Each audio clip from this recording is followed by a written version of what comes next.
你搀着我点，来来来。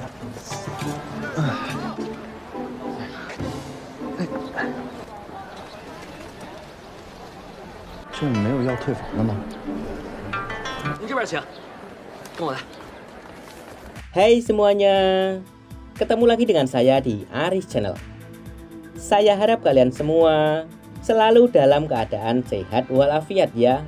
Pada episode kali ini, saya akan membahas lanjutan dari film Sad Story of Folk Fallen. Oke, tanpa berlama-lama lagi, langsung saja kita masuk ke alur ceritanya.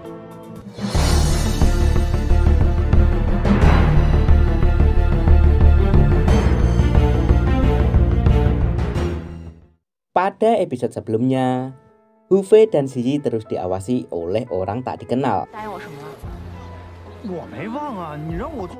Pada suatu hari, Ziyi dan Hu-Fei pergi ke toko pakaian. Di luar toko tersebut, terlihat Bao Zhen dan Tuan He. Ternyata mereka berdualah yang telah menyuruh seseorang untuk mengawasi Ziyi. Sementara di dalam toko, pundak Ziyi tiba-tiba ada kalajengking. Hu-Fei dengan tangan kosong segera membuangnya. Namun sayang tangan Hu-Fei terkena sengatan. Dan ternyata kalajengking itu adalah hewan peliharaan milik orang suruhan Bao Zhen. Dia bernama Cui. Malam harinya, Hu-Fei menggunakan tenaga dalamnya untuk mengeluarkan racun kalajengking. Kemudian Ziyi menyuruh Hu-Fei untuk menunggunya di sana, sementara dirinya akan menyelidiki dalang teror tadi. 你受伤的时候，一定是人工涵养的。那你说Ziyi pun segera bergerak mencari orang-orang tadi. Hingga ia menemukan Bao Zhen, Tuan He, dan Cui yang tengah membicarakan Hu-Fei karena berani melemparkan kalajengkingnya dengan tangan kosong, yang racunnya saja puluhan kali lebih banyak dari kalajengking biasa. Lalu tiba-tiba Hu-Fei malah datang ke sana. Ziyi pun segera mengajaknya turun. Ziyi kemudian memberitahu bahwa orang-orang tadi adalah orang yang ingin balas dendam kepadanya, sebab dirinya pernah menggagalkan mereka untuk mendapatkan pusaka krim embun Giok Wigu. Beberapa saat kemudian, Cui dan Tuan He mencoba membakar asap racun di penginapan Hu-Fei. Ziyi dan Hu-Fei yang sedari tadi telah menunggu mereka dari atap, langsung turun buat menangkap basah mereka. Tuan He dan Cui yang melihat mereka pun segera kabur. Sementara Ziyi dan Hu-Fei bisa mengejarnya. Mereka pun segera menyerang Tuan He dan Cui, hingga Tuan He dan Cui akhirnya bisa dikalahkan.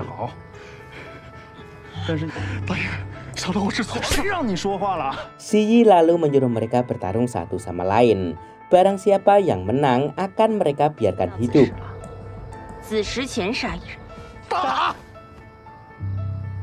Kemudian tiba-tiba ada kunai yang menuju ke arah Hu-Fei dan Ziyi. Mereka berdua lalu mengejar orang yang melemparkan kunai itu. Dan ternyata orang itu adalah Bao Zhen. Kemudian Ziyi menantangnya untuk bertarung. Ziyi pun dengan mudah mengalahkannya, dikarenakan ilmu Bao Zhen yang tak seberapa.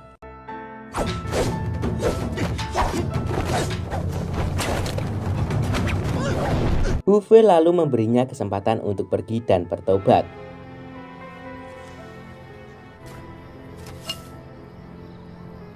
Setelah kejadian itu semua, Ziyi menyadari bahwa kaki Hu-Fei telah sembuh. Singkat waktu, Miao Renfeng kini hidup sederhana. Ia berjualan sayur buat menghidupi putri kecilnya. Tanpa ia sadari, dirinya sedang diawasi oleh seseorang. Di kota itu, Miao Renfeng menitipkan anaknya ke seorang nenek saat ia sibuk bekerja. Suatu ketika, saat Miao Renfeng menitipkan anaknya ke rumah nenek itu, orang yang mengawasi Miao Renfeng tadi memanggil tuannya, yang ternyata tuannya adalah Nanlan. Nanlan pun lalu menemui anaknya. Ia lalu menceritakan seluruh kisahnya ke nenek itu. Hingga nenek itu mau bekerja sama dengan Nanlan. Jika Miao Renfeng menitipkan anaknya kembali, ia akan segera memberitahu Nanlan.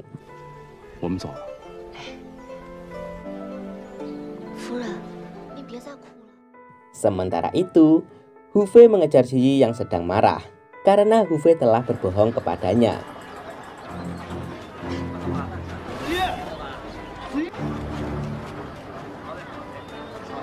Hingga ia menemukan Shi Yi yang sedang makan bakso. Hu Fei pun lalu mendekatinya. Kemudian Hu Fei mengungkapkan isi hatinya.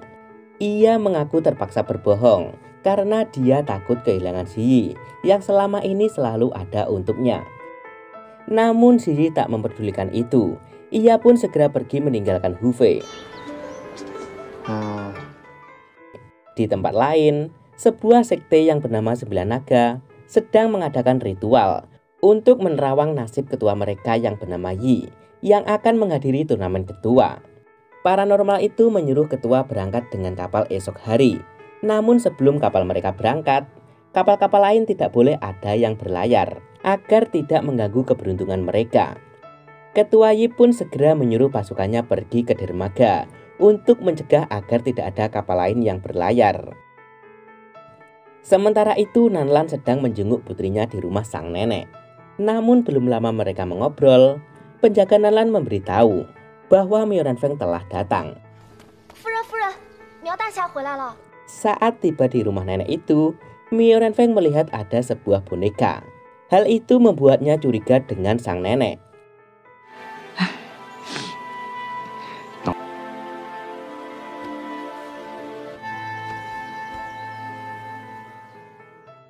Shi Yi yang mau menyeberang ke kota lain terus dikejar oleh Hu Fei.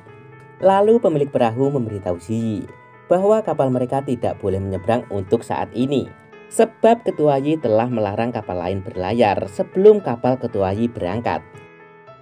Mengetahui ada orang yang bertindak semena-mena kepada rakyat kecil, Hu Fei dan Shi Yi merencanakan akan memberi pelajaran pada mereka.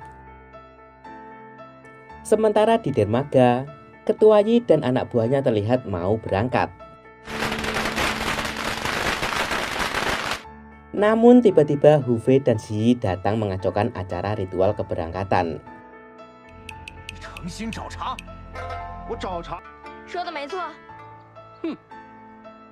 Mereka lalu menyerang ketua Yi dan anak buahnya, hingga ketua Yi jatuh ke sungai.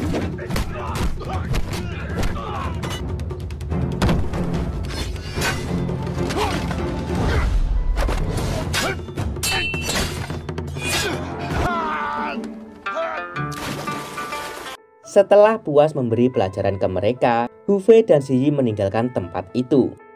Mereka kemudian menyeberangi kota itu dengan sampan.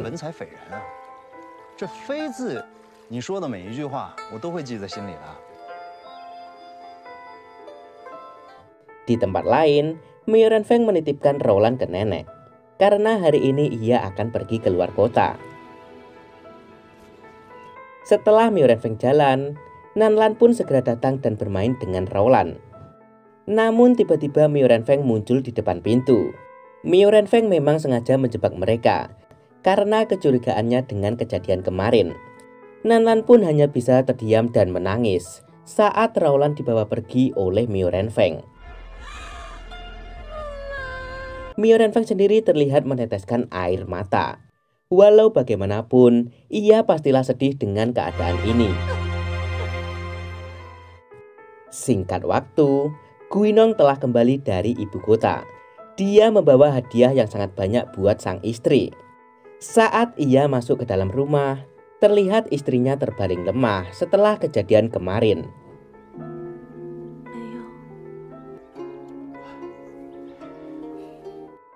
Lalu tak sengaja Guinong mendengar para pelayannya yang sedang membahas tentang tuannya yang jatuh lemas setelah bertemu Miao Renfeng. Mendengar itu, Guinong pun marah besar. Ia segera menginterogasi kedua pelayannya itu. Sedangkan Nanlan yang berada di kamar dikejutkan dengan jendelanya yang terbuka akibat hujan deras. Ia pun berusaha bangun untuk menutup jendela. Namun sayangnya ia terpeleset dan jatuh. Atas kejadian itu, Guinong segera memanggil tabib kandungan terbaik di kota buat memeriksa sang istri.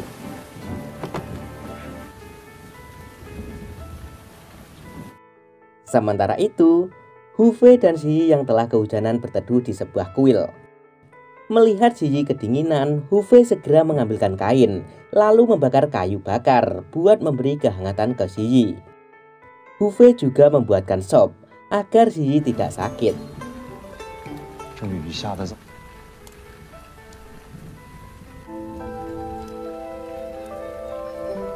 Kemudian di saat Ziyi sedang tertidur, diam-diam Hu Fei pergi keluar mencari makanan. Hu Fei,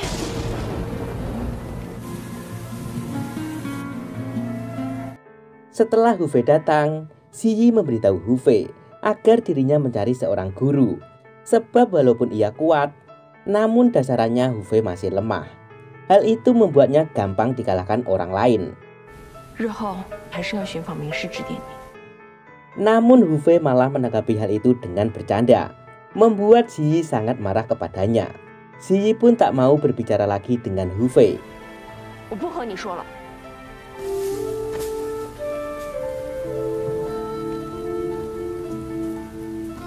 Hu Fei mencoba mencairkan suasana. Ia memberitahu bahwa yang ia lakukan semata-mata hanya ingin membuat Ziyi senang. Namun tidak tahu mengapa, ia selalu salah mengucap kata hingga membuat Ziyi marah. Hu Fei lalu berencana memberi Ziyi sisir yang telah ia beli kemarin sebagai bentuk rasa cintanya. Hu Fei lalu berkata, jika Ziyi besok memakainya, berarti Ziyi mau menerima cinta Hu Fei dan sebaliknya. Lalu Hu Fei berjalan perlahan menghampiri Ziyi. Hu Fei meletakkan sisir di bantal Ziyi. Mereka pun hanyut dalam suasana yang romantis. Hingga Hu Fei mau mencium Ziyi.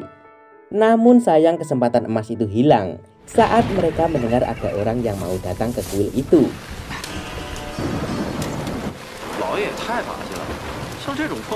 Yang ternyata orang-orang itu adalah rombongan Feng Tianan yang hendak pergi ke ibu kota. Hu Fei yang melihat Feng Tianan ada di depannya tak kuat menahan emosinya. Ia pun segera menyerang Feng Tianan dan seluruh anak buahnya.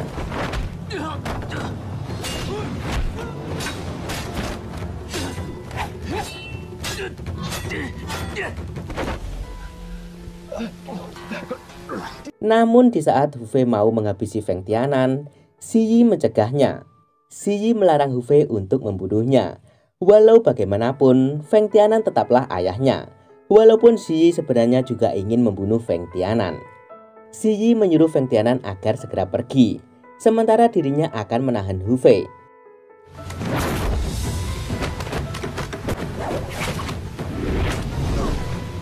Hal itu membuat perselisihan antara mereka.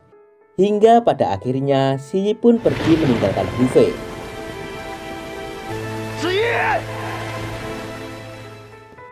Di Sekte Naga Langit, terlihat Guinong yang telah tertunduk lemas.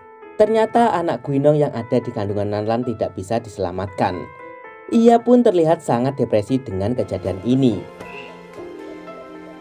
Guinong pun menyalahkan Miao Renfeng atas musibah ini. Lalu ia pergi ke suatu tempat. Malam harinya, Guinong sampai di sebuah tempat rahasia. Perlahan dia masuk ke dalam. Guinong lalu membuka salah satu peti, yang ternyata di dalamnya ada orang yang sedang melatih ilmu ulat sutra yang sangat melegenda. Dia bernama Si Wan Chen atau Dewa Racun. Dia merupakan adik seperguruan Yichen yang ada di Lembah Racun. Di sana, Guinong mau meminta bantuan Wan Chen untuk membuatkan racun buat membunuh Miao Renfeng.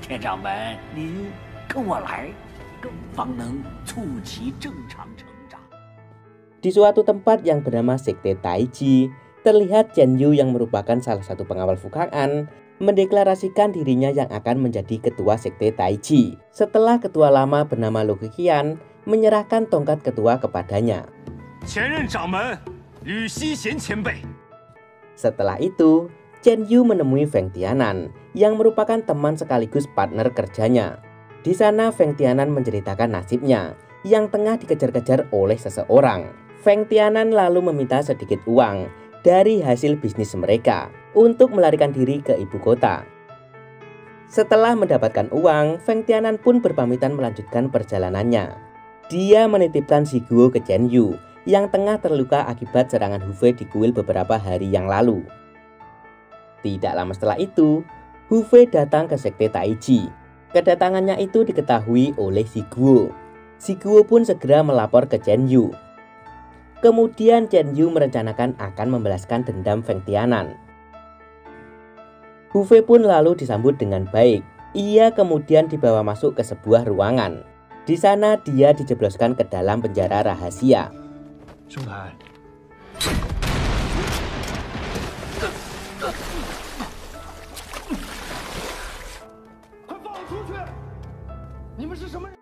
Di dalam penjara tersebut, Hu Fei bertemu dengan Sun Gangfeng yang merupakan adik seperguruan Lu Hiqian. Mengetahui Sun Gangfeng adalah anggota sekte Taiji, Hu Fei menanyakan cara agar bisa keluar dari tempat ini. Namun Sun Gangfeng mengatakan sangat mustahil buat kabur dari tempat ini. Hu Fei lalu mengatakan, walaupun mustahil perlu dicoba karena tidak ada cara lain selain berjuang. Sebelum menunjukkan jalannya, Sun Gangfeng menceritakan sedikit masa lalu Chen Yu. Dulu sebenarnya Chen Yu merebut kursi ketua sekte Taiji dengan cara yang biadab. Dia membantai ketua Lu Hiqian dan istrinya, serta satu anak laki-laki. Sedangkan anak perempuannya berhasil kabur. Sun Gangfeng yang saat itu melihat tragedi memilukan itu, mencoba membalas perbuatan Chen Yu. Namun sayangnya ilmunya terlalu lemah, sehingga dia bisa dijatuhkan dengan mudah. Mendengar penindasan yang dilakukan oleh Chen Yu sangatlah kejam, Hu Fei berniat membantu Sun Gangfeng buat menegakkan keadilan. Sun Gangfeng lalu membawa Hu Fei menuju ke jalan keluar, yang dimana tempat itu mempunyai mekanisme yang sulit untuk dilewati. Setiap gerakannya harus mengikuti gerakan sekte Taiji. Jika tidak, batu-batu pijakan akan menutup kembali. Kemudian Sun Gangfeng mengarahkan Hu Fei dengan gerakan sekte Taijinya. Namun dikarenakan Hu Fei bukanlah murid asli sekte Taiji, Hu Fei sangat sulit memahaminya, hingga ia berkali-kali jatuh.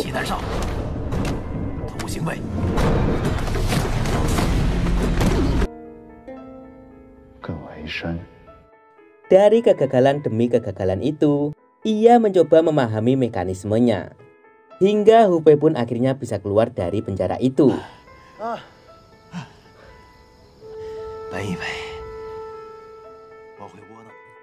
Esok harinya, acara penobatan Chen Yu menjadi ketua sekte Taiji cabang selatan pun dimulai.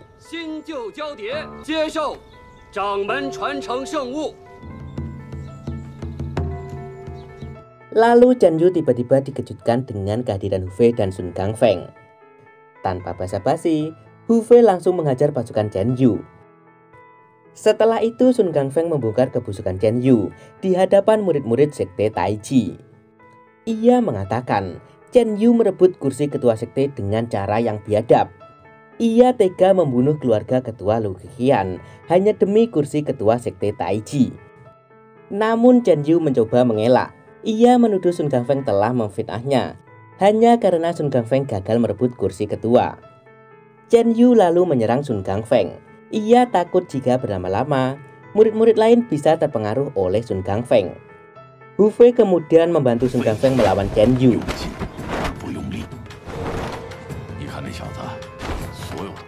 Namun dikarenakan Chen Yu merupakan master Taiji, Hu Fei babak belur dihajarnya. Untungnya muncul pendekar bernama Zhou Banshan yang menolongnya.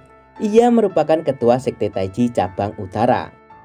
Melihat luka yang parah pada tubuh Hu Fei, Zhou Banshan memberikan obat buat mencegah kerusakan organ vital. Zhou Banshan juga membawa Qiaomei, putri ketua Lu Hiqian, yang merupakan saksi hidup atas kebiadaban Chen Yu.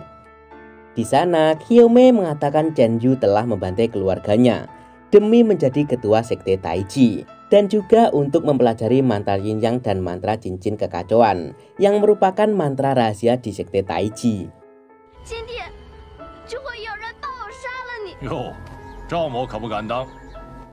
Kemudian tanpa diduga-duga, Zhou Banshan malah membacakan kedua mantra tersebut di hadapan Chen Yu.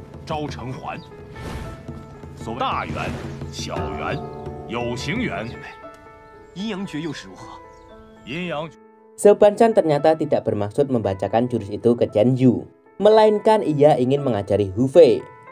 Hu Fei yang pada dasarnya sangatlah berbakat dengan cepat memahami kata-kata Zhou Banshan. Hu Fei lalu menantang Chen Yu untuk bertarung lagi.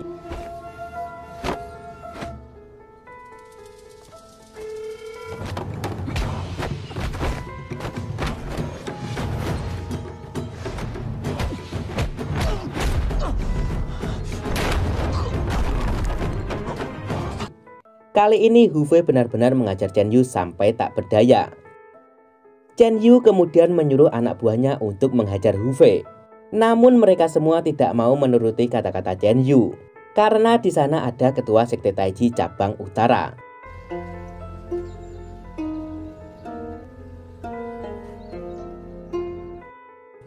Malam harinya, setelah berhasil mengalahkan Chen Yu, Zhou Banshan memuji Hu Fei karena keberaniannya menghadapi kejahatan.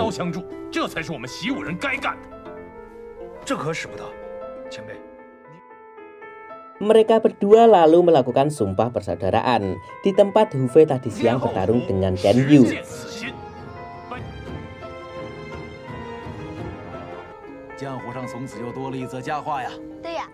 Beberapa saat kemudian, salah satu murid Zhou Banshan memberitahu bahwa ada urusan yang mendesak yang harus segera diselesaikan. Zhou Banshan pun lalu berpamitan dengan Hu Fei. Ia memberikan lencana bunga merah ke Hu Fei, simbol dari asosiasi Honghua. Zhou Banshan memberitahu jika Hu Fei ada masalah dengan pendekar lain, ia disuruh menunjukkan lencana itu. Seketika mereka pasti tahu bahwa Hu Fei adalah teman Zhou Banshan, dan Hu Fei pun bisa meminta bantuan ke mereka. Setelah itu, Zhou Banshan memberikan sebuah surat ke Sun Gangfeng yang harus dia berikan ke Miao Renfeng. Mendengar nama Miao Renfeng, seketika Hu Fei teringat dendamnya. Ia pun menawarkan dirinya ikut mengantarkan surat itu ke rumah Miao Renfeng. Tanpa mereka sadari, ada seseorang yang sedang menguping pembicaraan mereka. Esok harinya, mereka pun berangkat ke rumah Miao Renfeng, dan film pun bersambung. Itulah alur cerita film Side Story of Fog Fallen, episode 14, 15, 16, dan 17. Jika Anda menyukai video ini, jangan lupa subscribe, like, dan aktifkan tanda loncengnya. Jangan lupa menonton episode selanjutnya.